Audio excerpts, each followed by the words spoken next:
Okay, Danny. If you don't want to do this question, you don't have to. I'm serious. I don't want to put you in a bad spot. Yeah, I know you're on tilt. Known good guy. Are you willing to guarantee that Caleb outplays Jordan Love? Wow. Whew. Here's what I am willing to do. Fair. Here's the thing. That's a no. No, but let him be comfortable. Remember when we did that bet about Caleb and Shedeur? Yes. And you were like, I'm not saying he's going to win. Right. But he might outplay him. Here's what I'm willing to guarantee. The Bears are going to beat the Packers. And it might not even matter if statistically Caleb Williams has a better game than Jordan Love. And I think he can. And I think he probably will. But I have not been as confident in the Bears going into a meaningful game against the Packers in 20 years, legitimately, the 06-07 season. Yeah. And 2 weeks ago, what happened was these teams played, it was a 12-round bout that went to a split decision. Packers won. I think it was a unanimous decision. Yes, split just for whatever it's worth. I don't think there was anybody afterwards. No, you know what? I'm giving that one to the Bears. I think it did go to the Cards, but I do think it was a unanimous decision. I think it was a knockout. Okay, well, it definitely went 12 rounds. Let's go. Wide receiver game. There's literal the Packers did tie the Cowboys. The boxing analogy, split decision. The Packers gained 22 more yards than the Bears. Bears had 4 more first downs. Does any of that matter? Each team had 1 sack. Each team had 1 Isn't turnover. it about the final score? Here's the point, Brew. It was a close game. Yes. And it came down to the last throw in the last quarter, in the last moments of the game. It was very close. Since then, Green Bay has allowed 34 points to Bo Nix. Their best receiver got hurt. Their best offensive lineman got hurt. Not looking great for their availability for this week, though we're still waiting on Christian Watson and Zach Tom. And we know that their best defensive player, Micah Parsons, is out for the year. And we know that the Packers' defense is much worse when Micah has just been off the field this year. In that exact same time frame, the Bears blew out the Browns. Caleb Williams had arguably the most impressive game by the eye test of his career against a great pass defense. And now they're at home. So just a lot can change in a week. Packers had 3 top guys get injured. Bears had one of their best games from their quarterback. They come home. Bears are in the driver's seat. Bears are going to win. Maybe Jordan Love has some nice counting stats that beat best Caleb Williams. But the Bears are going to beat the Packers. That was good. Thanks, Watts. Look, I do think Caleb could capitalize, for lack of a better word, on last week's game. Like, he was great. I think that's something, you know, he's going to have these moments of growth, and that felt like that might be a moment of growth, right? So that's one thing I'm really excited to see. Like, because he hadn't been that good in the several weeks before that game against the Browns. Was great in that game. Was good in the second half against the Packers, but not a full game. I want to see, does he go back to kind of they're winning despite Caleb or not because of him? Or does he actually take another step and play great against the Packers in a huge game? I think Jordan, I will take Jordan. I'm not placing a bet, all right? I'm not betting against Caleb. Well, double or nothing's not on the table. We're going to that. But I think Jordan has to, like, settle everybody in Green Bay. Because understandably, they're probably reeling a bit like, man, we really thought we had a chance to win the Super Bowl. We just lost our best player. Everybody's probably deflated. And then losing to a rival, but one that's been your little brother for 40 years. Yes. That would be tough. So I think Jordan has to go in there and play a great game and get this win for the Packers. And I think he's very capable of doing that. So I'm going to say Jordan plays better. But I'm really interested to see what type of does Caleb build on last week. So, because I think you could argue when you're talking about him building on last week, and I know it's weird because he threw the game-losing pick, but last week was him building on the second half against Green Bay. Because he was awesome in that second half. And again, it all got marred because they're down 7. They have a chance to tie, and I think they would have gone for 2. They said they would have. A chance to steal that game, and he throws that pick. But those, while you hate that happening, that was not. It's not like it was a horrific decision. It's not like, what are you doing? He underthrew a pass, but he had played awesome that half, and then he had arguably the best game of his career to where if he follows that up by putting a stranglehold on the division by beating the Packers, then you start looking at the Bears as, oh, like, how dangerous is this team? Because the running game, to your point, has been elite. At some point, forcing turnovers within a season does just become who your team is. It is not year over year historically sustainable, but we have seen a Bears team specifically in the past make their money off forced turnovers. We've seen other teams carry that through the postseason. That's where they've been really good. And right now, given the injuries of where we are in the season, I think the Bears are the better team. Like, I do think that this line is wrong. The Bears being at home, being underdogs, when as presently constituted, I think the Bears are better than the Packers. I think is a testament to Vegas correctly realizing the public believes in the Packers way more than the public believes in the Bears. But I think the Bears are the better team. My only concern is I think almost every time in the last decade, Bears fans have believed this is now going to be different, is when they get punched in the stomach. I mean, you could go longer than a decade. Yeah, but I mean, so like this does, like the fact it's like now we've got them is when the Packers have always kind of lorded over them. But I think that matchup for matchup, the Bears have the edge in this game, KW. All right, let's head to Baltimore, where Drake May is going to take on the Ravens. And here to break it all down with real nuance and a bit of swagger and a cool, detached confidence is Danny Parkins in a fresh edition of You might have to keep vamping one. Packed Stats. We went to it early. There's a lot going on. Well, I was ready to get. I've been excited for this segment.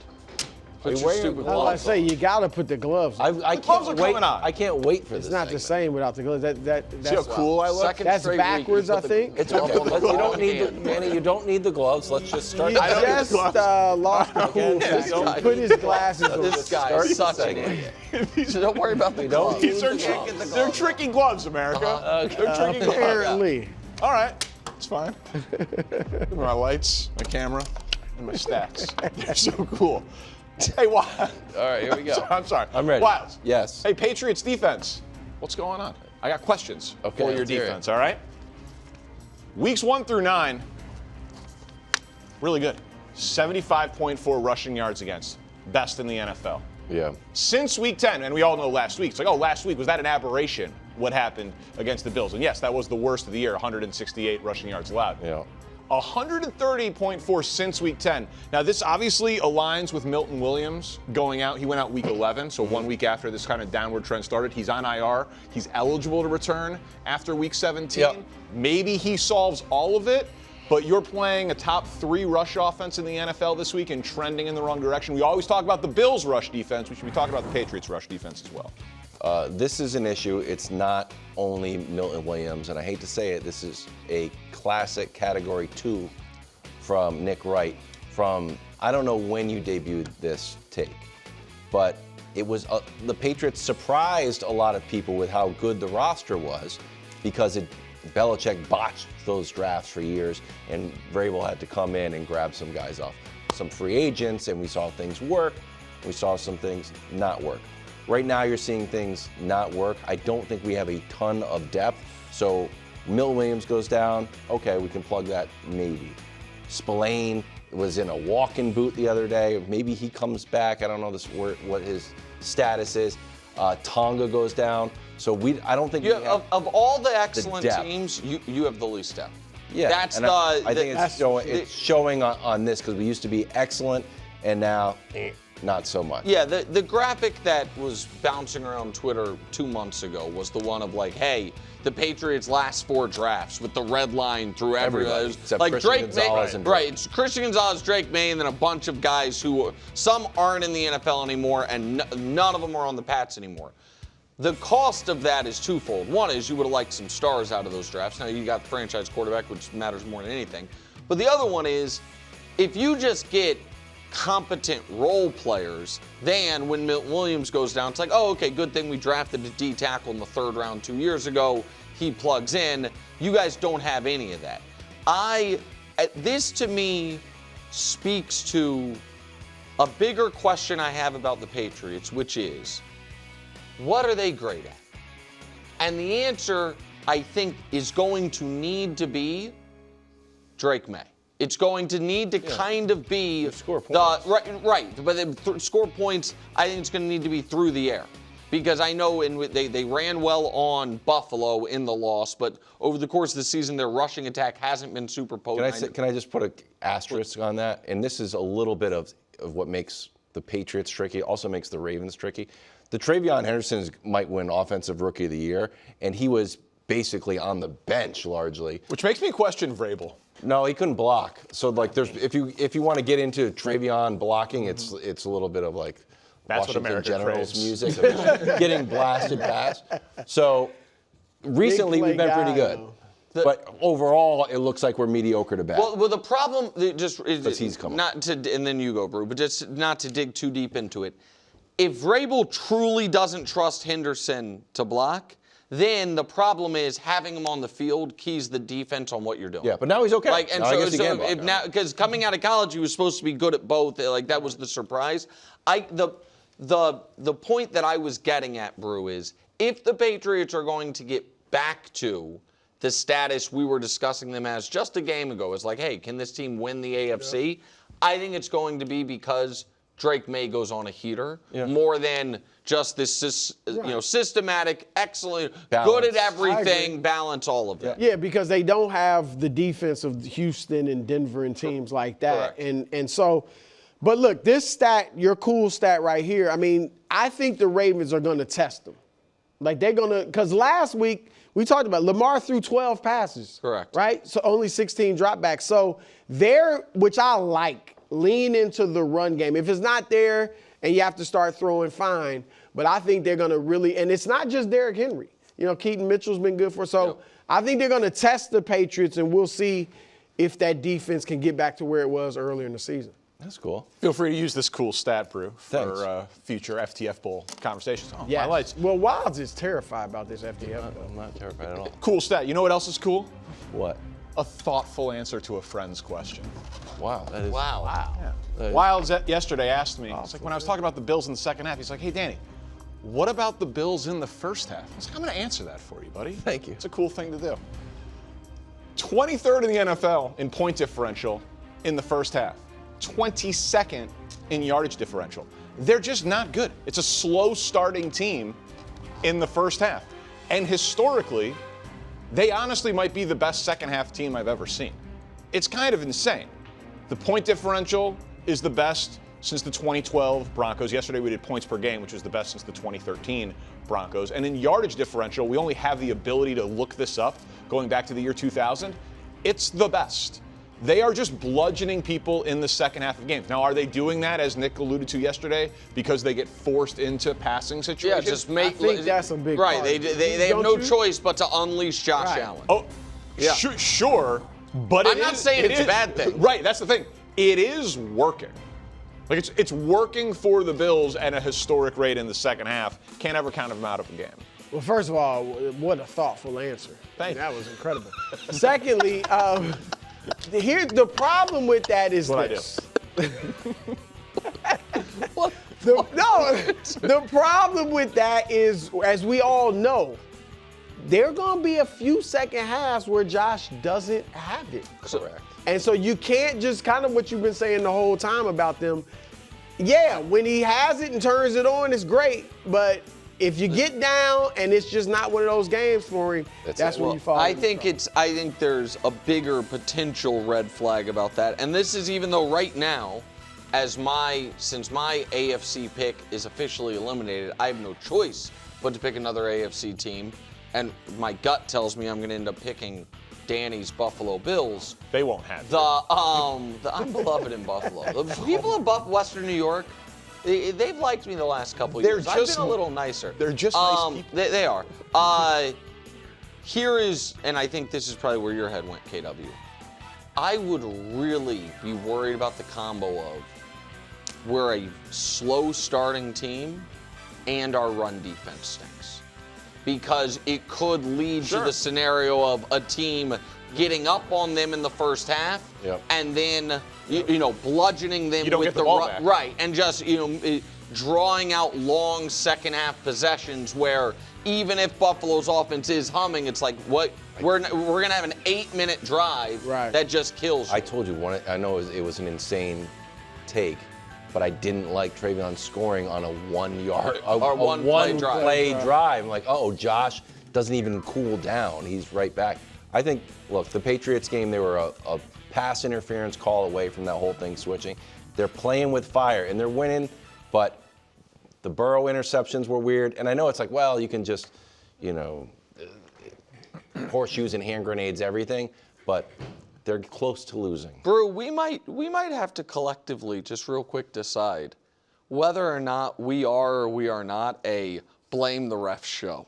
Because this is the fourth time Wilds has alluded to this past. It might as well have been Saints-Rams conference championship game, the way Wilds talks about it. Blaming the refs, not cool. Thank you. No, I wouldn't do that. I wouldn't do that. I'm not As blaming the arbiter refs. of cool. It's not cool. I'm saying it's not cool. We just keep hearing. You don't want to put it. You want to control the game. I'm just letting You don't want to be on a razor's edge. Sorry. What else is No, you don't have to apologize. It's just 2 for 2 on cool stats. Blaming the refs, not cool. But you know what else is cool? What?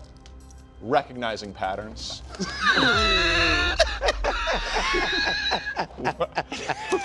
That's true. Pattern recognition. One of the coolest. Last year, the Lions, everyone knows their defense collapsed down the stretch with all those injuries. They really had no shot. They were the 1 seed, but they were drawn dead because of all their injuries on defense, allowing over 30 points per game. It's only been 2 games, and yes, it's against great offenses, the Rams and the Cowboys. But is history repeating itself? Injuries to Brian Branch, Kirby Joseph, Terrion Arnold, and Amik Robertson. Injuries piling up for the Lions defense, looking like history repeating itself from last year. Yeah. So listen, Go ahead, bro. If I may, you know what's also not cool? What? What's not cool? I'll tell you. Making excuses for making the same mistake 2 years in a row. Like last year, I had to hear, or this year I've had to hear about how folks that believe the Lions were going to make or win the Super Bowl, we were going to be right. Just got snake bitten by injuries.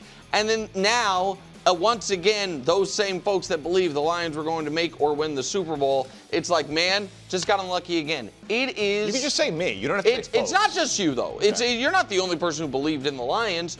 It is pro football, man. There are this is the way I would phrase it.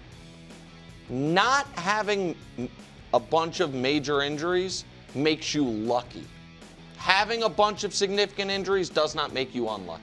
Like the teams that get to the end of the year, it's like, man, 20 of our 22 day 1 starters are still out there. That team was lucky. As opposed to they're just snake bit. Though, I mean, San Francisco seems to have a lot of injuries year after year, and it's not as long in Detroit. But these last few seasons, it has been. But don't you feel like we're looking around the playoffs, and we just talked about the Patriots, how many guys are out with injury. The Chargers, the offensive line is injured. The Niners, so many. The Chiefs weren't probably not going to be there anyway. It's fine, the quarterback goes down. The Packers, we're talking about the injuries. The Lions, guys, Lane Johnson's been out for the Eagles. Right. Guys get hurt. And you shouldn't be a few defensive injuries should not lead to allowing 30-plus points per game late in the season in consecutive years. But when but you also can't invest everywhere. So if you are investing more on the offensive side of the ball, that's fair. And then you also have really bad luck on injuries on the side of the ball that you don't invest in, you're going to just be real bad. It's probably why the Lions are going to miss the playoffs. That was cool, though. I know. Cool explanations. I know. Do we think we're keeping the briefcase?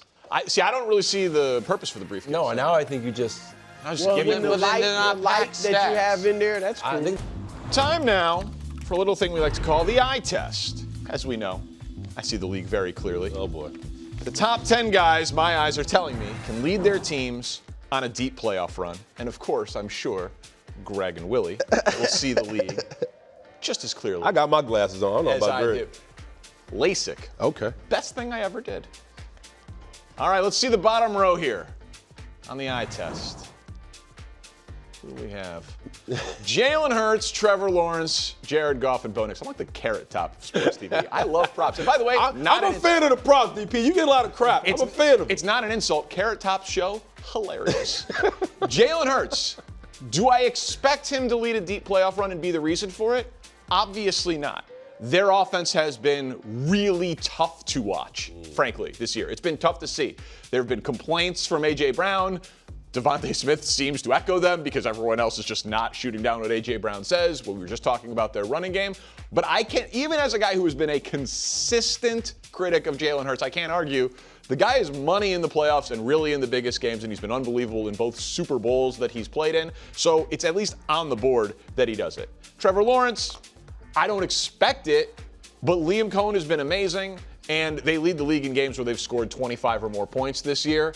It's something. He's unlocked Travis Etienne, too. Travis Etienne having an absolutely monster season. Jared Goff, I don't think he's getting in, but if he gets in, it's them and the Bills for most games where they've scored 30 or more. They can win shootouts. Their offense is incredible. Jared Goff's right there. And then Bo Nix, I put him at the bottom, even though he's going to be the 1 seed, and Broncos fans will say this is an insult. There's a lot of quarterbacks who are not in here. So to me, I mean this as a compliment. That was the best I've ever seen Bo Nix play. Like, they put up 34 on Green Bay, and it wasn't just little dink and dunks behind the line of scrimmage. He was connecting down the field. He was throwing on the run. I thought Bo Nix was brilliant against Green Bay. To the next row here. Look at that. What do we got here? Drake May, Caleb Williams, Come on, DP. and Jordan Love. I can see What's it. Caleb doing there? I'll tell you. We'll start with Drake May. We'll go left to right on the old eye chart. Drake May's second for MVP this year. And I think their defense is falling off. We went over that, and stats are cool. Pack stats, whatever you want to call it. But this guy is a stud. I do not believe this is like C.J. Stroud or Jaden Daniels where there's going to be some up and down nature to his game. He's doing this with less around him. I think he's spectacular. I think he's on the verge of being, he's already a top 10 quarterback. I think he's on the verge of being in that top 5 quarterback level consistently. Caleb, I truly believe last week was the continuation of the breakout.